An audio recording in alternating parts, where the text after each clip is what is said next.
From post-punk to ska and hardcore, punk as a whole uses a wide range of guitar tones to highlight each subgenre's key characteristics. Rather than focusing on specific gear, I'm going to break down the broader sounds of a few styles, showing how these tones are achieved and how you can apply them to your own music. Generally, when I'm producing, I'll split guitar tones into three main categories, those being clean, crunchy, and heavy tones. So let's start in the middle with crunchy tones. These are typically lighter, somewhat jangly guitar sounds that have enough distortion to cut through, but not to the point of sounding overly harsh or fuzzy. Some good examples of this type of sound would be that late 90s to early 2000s Japanese punk guitar tone you hear with bands like Number Girl.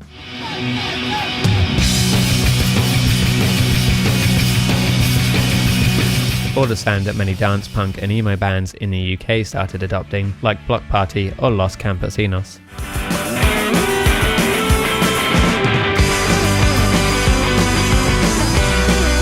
These tones can have a lot of benefits. They're often used when playing more complex chords to highlight all the notes in the voicing, or even for simple chords like cowboy chords where you want them to sound full and not get buried under layers of distortion.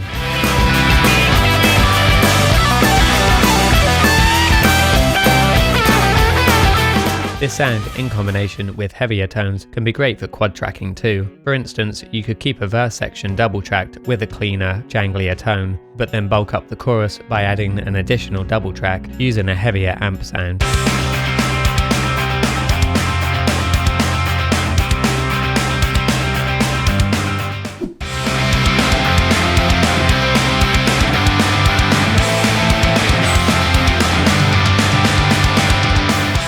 In terms of achieving this kind of tone, you can start with a clean sounding amp and use a pedal or saturation plugin to distort the signal just to the point of breaking up.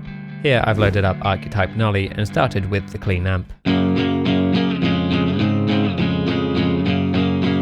As you can hear, it's a fairly typical clean sound, with some of the low end and mids removed and the treble cranked up. I should also mention that I tracked this with my Les Paul using the coil split, giving it more of that twangy, single coil character. To get that jangly sound, I'm using the Overdrive 2 pedal with the gain turned most of the way down and the volume increased to compensate. You can then adjust the treble and bass to taste.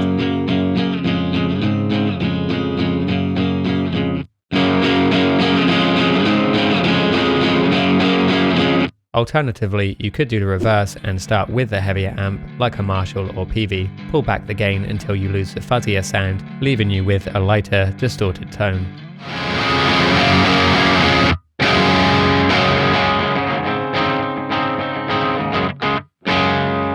It's up to you which method you prefer, as one may work slightly better in certain contexts. For the sake of comparison, I'll play back the same section with tone A using the first method and tone B using the second method.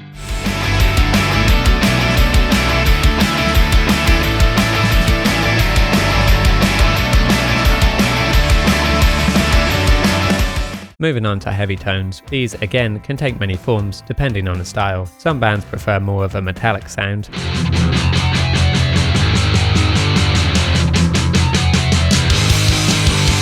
while others mix in more of the room sound, which gives it a slightly darker characteristic.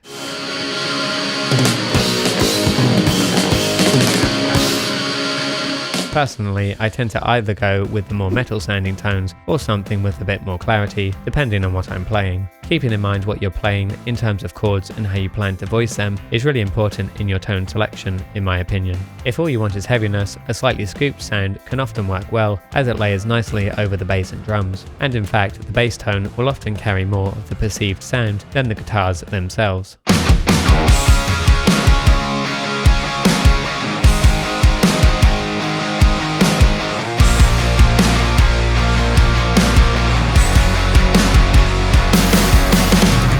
Diesel, Mesa and Peavey style amps are all great starting points for this type of sound in punk. However, use what you have access to and try some free options like the Neural Amp Modeler if you need more variety. Personally, I tend to use the Diesel style amp within my Axe effects for anything that requires a heavy sound.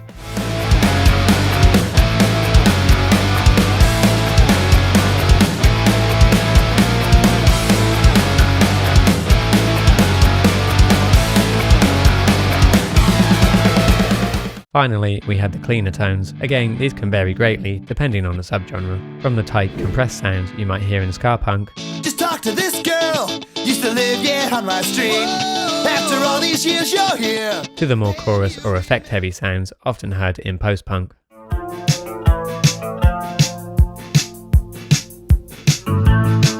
For these, I pretty much just use one basic tone and add or remove effects, depending on the style. The basic setup starts with a compressor pedal. Clean tones are always a lot more dynamic, so this helps to level out the notes first. Next, it goes into a Bogner Shiva. Normally, I use the one built into my Axe effects, but the Archetype Nolly plugin from earlier also has a nice recreation of it. I'm sure you can find some free alternatives as well. Then it runs into a cab, followed by some very subtle chorusing.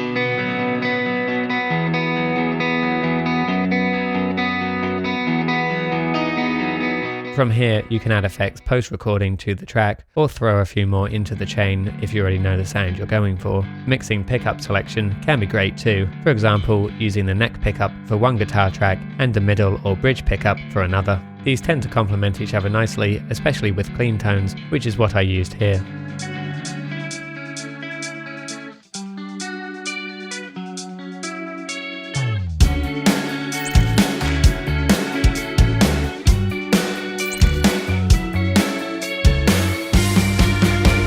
And while knowing the right tone for a song is incredibly helpful, understanding how to record and layer tracks properly is arguably even more important, and you can learn more about that in this video.